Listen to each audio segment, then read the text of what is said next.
The two voices inside your head right now, in this exact moment. There are two different versions of you making decisions. One of them is fast, effortless, automatic. It reads faces in milliseconds, finishes sentences before they're done, sizes up a stranger the second they walk into the room. The other one? Slow, deliberate. It does math, it weighs options. It's the one you think is in charge. And here's the thing, nobody walks you through. The fast one is running the show, not sometimes. Not when you're tired or distracted, always. Researchers who spent decades studying how people actually make choices, not how they think they make choices, kept bumping into the same uncomfortable truth. Most of what we call reasoning is just the slow part of your brain showing up after the decision's already been made, and building a story to explain it. Think about that for a second. You don't pick your reaction and then feel it. You feel it, and then your conscious mind narrates it, like a news anchor who shows up after the story's already happened and reads the teleprompter like they were there. If this is already messing with your head, hit follow, because it only gets deeper from here. So cognitive scientists gave these two systems names. The fast one, let's call it the automatic system. The slow one, the deliberate system. The automatic system is a genius at certain things. Pattern recognition, threat detection, reading a room. It took millions of years of evolution to build, and it's genuinely impressive. But genius doesn't mean accurate. In fact, there are specific predictable situations where the automatic system fails so consistently, so reliably, that scientists can model it, map it, almost script it. And the wildest part? Even when you know about these failures, you still fall for them. Even the researchers who discovered them fall for them. One of the most well-documented studies in behavioral science showed that when people are given a random number, completely arbitrary, pulled from a spinning wheel, and then asked to estimate something unrelated, like the percentage of African countries in the United Nations, the random number pulls their answer toward it. They're anchored, unconsciously, without any awareness that it's happening. The group who spun a high number guessed 45%. The group who spun a low number guessed 25%. Same question, same people, completely different answers. Because of a number that meant nothing. That's not stupidity. That's architecture. That's the way the mind was built to work. And once you see it, really see it, you can't unsee it. But hold on, because the anchoring effect is just the surface layer. There are at least 20 different documented patterns where the automatic system doesn't just cut corners. It actively steers you toward the wrong conclusion. And they don't show up when you're careless. They show up when you're confident, especially when you're confident. The shortcuts that feel like truth. Here's a question. Do more words in English start with the letter K, or have K as their third letter? Take a second, think about it. Most people say the first letter, it just feels more common. You can rattle off kitchen, king, knife, knowledge without much effort. But words with K in third position? Awkward. Takes a minute. Except, and this is the part that quietly reorganizes something in your brain, words with K in the third position are actually more common in English. You got it wrong. Not because you're careless, because you used a completely reasonable shortcut. If it comes to mind easily, it must happen more often. This is what researchers call the availability shortcut. Your brain using ease of memory as a stand-in for statistical truth. And it works. Most of the time. But most of the time isn't all of the time. That same shortcut is why people overestimate the risk of being in a violent incident after watching news coverage of one, and underestimate risks they never see reported. It's why someone who just witnessed a car accident on the highway suddenly drives slower for a week, even if accident rates didn't change. The vividness of the memory distorts the probability estimate. Your gut says, I can picture it clearly, so it must be real, it must be common, it must be risky. Your gut is wrong, and it doesn't feel wrong. That's the whole problem. Now layer that with something even stranger. Researchers ran an experiment where people were asked to list examples of their own assertive behavior. One group listed 6, another group listed 12. Then both groups rated how assertive they considered themselves. You'd expect the group with 12 examples to rate themselves higher, right? More evidence, more confidence. The opposite happened. The group that struggled to list 12 examples actually rated themselves as less assertive than the group that easily listed 6. Why? Because the difficulty of retrieving those memories felt like evidence, not evidence of assertiveness, evidence of its absence. Effort became data, struggle became a signal, and the signal was completely misleading. This is what happens inside your head every single day, not in lab conditions, in real conversations, real decisions, Real judgments about people, about risks, about yourself, and the deliberate system, the one you identify with, the one doing the thinking, often just rubber stamps whatever the automatic system already decided. It shows up to explain, to justify, to narrate, not to correct. If you've ever made a decision and then immediately wondered why, this is exactly why. Like the video, it keeps this kind of content coming. Researchers studying this built a simple test. 3 questions. Looks easy, almost insultingly easy, but it's designed so the first answer that pops into your head is wrong, and only if you pause and override your gut do you get it right. The people who fail this test, who go with the first answer, consistently show more of these automatic shortcuts in their everyday decisions. More anchoring, more availability distortion, more overconfidence. And here's the uncomfortable number. The majority of people, including highly educated adults, fail at least one question, not because they're not smart, because they didn't slow down. The confidence trap. There's a particular kind of wrong that's more dangerous than ordinary wrong. It's the kind where you're not just mistaken, you're certain. Studies on overconfidence have uncovered something that should probably be required reading for everyone who's ever made a big decision. The pattern goes like this. The more expertise someone has in a field, the less likely they are to question their own judgment in that field, even when that judgment is demonstrably off. Doctors diagnosing complex cases, financial analysts forecasting markets, engineers estimating project timelines. In controlled studies, all of them showed the same gap. They were right less often than they thought they were, and their confidence didn't track their accuracy. The mind builds a story, and once the story has enough internal consistency, it starts to feel like reality. Researchers who studied business planning found something fascinating. When entrepreneurs were asked to estimate their chances of success, the vast majority said significantly above average. When asked to estimate the success rate of businesses like theirs, same industry, same conditions, they gave accurate, sobering numbers. They knew the statistics, they just didn't apply them to themselves.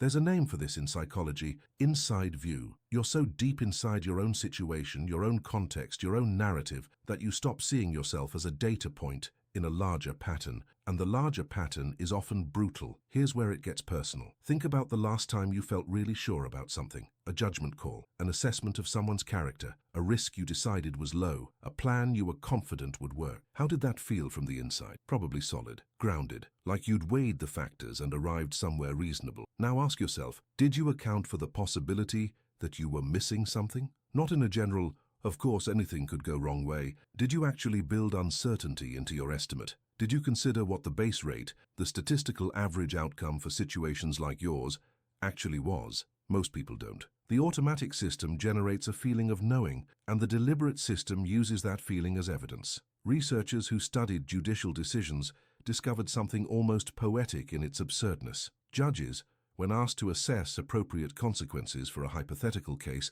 were influenced by a number rolled on a pair of dice, rolled in front of them by the researchers before they made their decision. They knew it was random. They watched it happen, and it still pulled their answers toward it. That's not a flaw, that's a design feature, just pointed in the wrong direction. The trick your brain plays with loss. Let's talk about something that explains more of human behavior than almost any other single idea. Imagine I offer you a bet.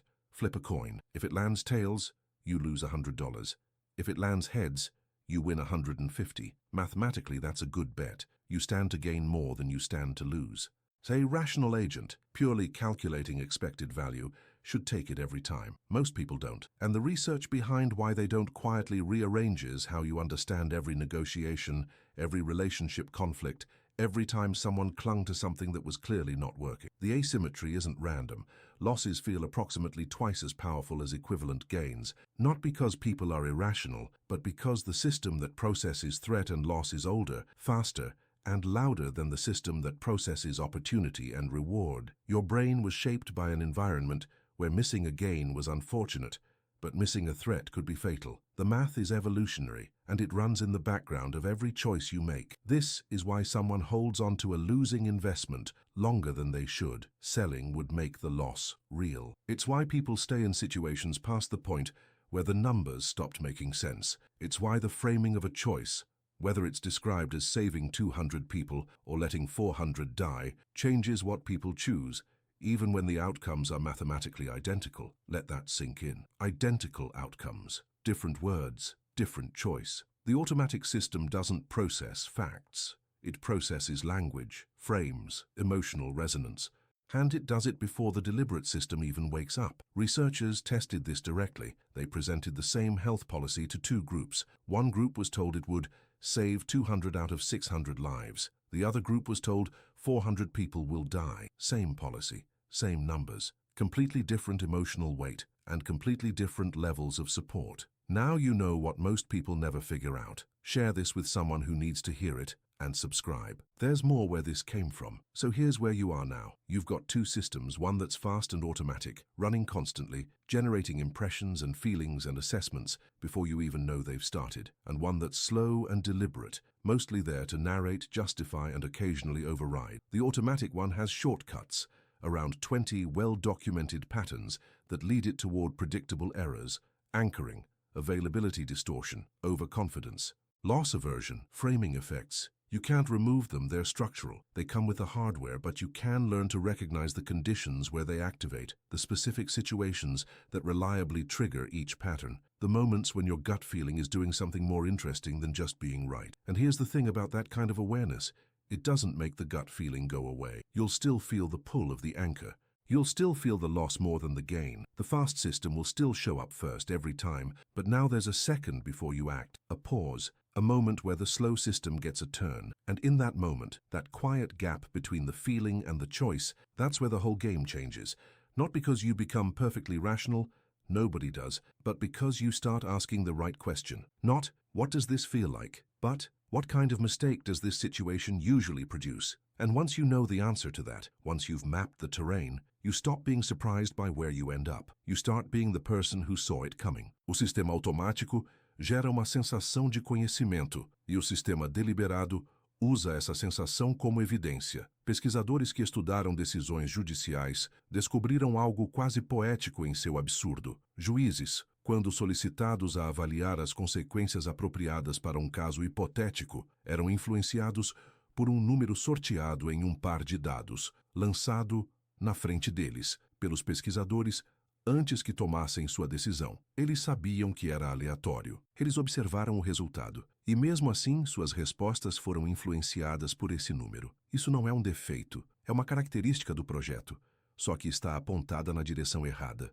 O truque que seu cérebro prega em relação à perda. Vamos falar sobre algo que explica o comportamento humano melhor do que quase qualquer outra ideia isolada. Imagine que eu lhe faça uma aposta. Jogue uma moeda para o ar. Se der coroa, você perde $100. Se der cara, você ganha 150. Matematicamente é uma boa aposta. Você tem mais a ganhar do que a perder. Um agente racional, calculando puramente o valor esperado, deveria optar por ela sempre. A maioria das pessoas não. E a pesquisa que explica por que isso não acontece muda silenciosamente a forma como você entende cada negociação, cada conflito de relacionamento, cada vez que alguém se apega a algo que claramente não está funcionando. A assimetria não é aleatória.